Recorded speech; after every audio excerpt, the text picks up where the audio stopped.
So, highly sensitive, what does that even mean? Oh, it means that they think deeply, they experience the world in a big way, and their senses can get easily overwhelmed. Oh, that's just an oversensitive kid. We need to toughen them up.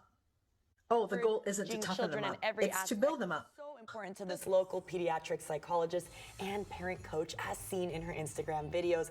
And during this holiday season, kids are at the forefront of facing mixed emotions when it comes to blending families together. Dr. Ann-Louise Lockhart joins us right now. Thank you so much for being here. This is such an important topic that maybe because of the hustle and bustle, we're not really acknowledging, right? Exactly. Thank you for having me, Rona. Absolutely. So what should parents and why should they communicate with the children in the household in blended families, especially during the holidays? Well, because children are in different homes and they may have new traditions, new types of interactions, new relationships that they're not used to. So we really want to make sure that we're reminding them of where they fit, how they're important, and all of these different kinds of things. So are there any specific things that maybe the new step parent should be considering, or maybe they're nervous they don't want to overdo it, they don't want to underdo it? What do you recommend? So I think talking in advance about rules, about who does the discipline, how you should be referred to, and what the expectations are, because different households are going to have different rules. They're going to have expectations in terms of bedtime, TV time, screen time, homework expectations. So those discussions need to be had in advance. Definitely. And that is kind of sounds hard, but it's so simple. Just communicate and hear the child out, right? Exactly. All right, well, we have some questions for you from parents in the audience because, of course, it's really nice to hear from people who may be going through a similar situation. The first question is, this will be my kid's first Christmas without their mom. Should my fiance and I try to create some new traditions? A lot of our traditions were from my ex-wife's side of the family. That's a great question.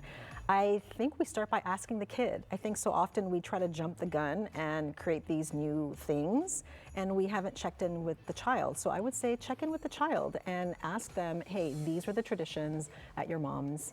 How would you like to celebrate it with us? We can integrate some of those things from your mom's. We could do some of our own. But I think it's because it's a blended family, you should do some blended things. And I think something to keep in mind, kind of as I'm hearing you give us all this advice, is like the kid is basically number one. Yes. The child, is number one priority. Definitely. Question number 2, a lot of people have been telling us that we should focus on the kids as we try to have a blended family holiday, but how can we do that?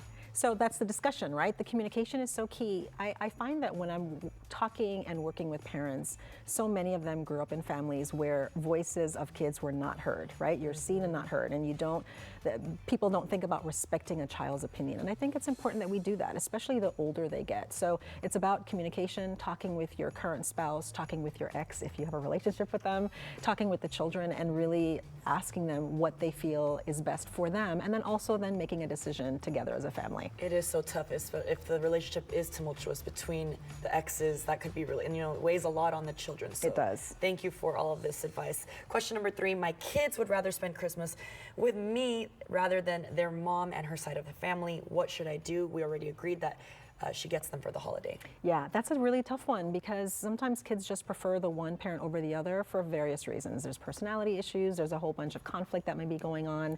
But again, when you can keep the lines of communication open, letting the child know, hey, this is the time to be with your mom, this time to be with your dad. I know that you feel mixed feelings about this. Let's talk about why that is. One thing that I talk often about is looking at the reason or the motivation behind a behavior or a desire or lack of a desire for a child, because then when you can find out what's driving their decision to not want to be with this parent, you can get more insight and then speak to that concern. And maybe change that narrative a little. It might Exactly. not be easy right away, but the more you try, the more you make them feel heard and seen as well, then maybe they will open up a little more. Right. Question number 4, I'm trying to give my kids a great Christmas, but there is a part of me that is trying to outdo my ex-husband and his new wife. Is that wrong of me? That is not wrong at all. And that's a real question. That's a real concern, right? I think that we need to not shame ourselves for having these feelings because the feelings are there.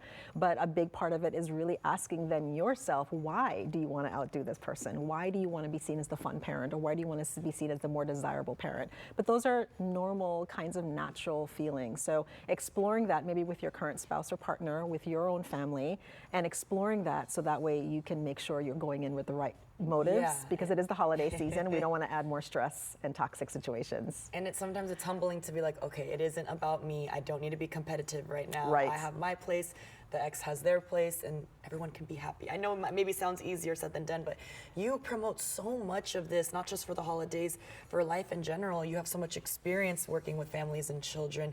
So why did you want to, resort to the TikTok platform? So with TikTok and specifically Instagram, I do a lot of stuff with that because I wanted children to feel heard and understood. That is one of the biggest things I hear when I do therapy with kids and teenagers.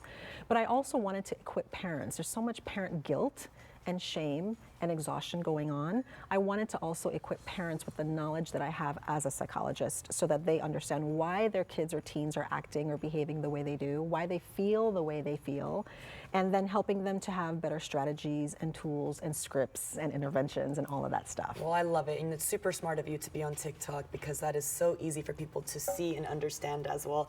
Thank you for all of your time. I hope people go follow you, Dr. Ann-Louise Lockhart, and y'all stay with us because coming up the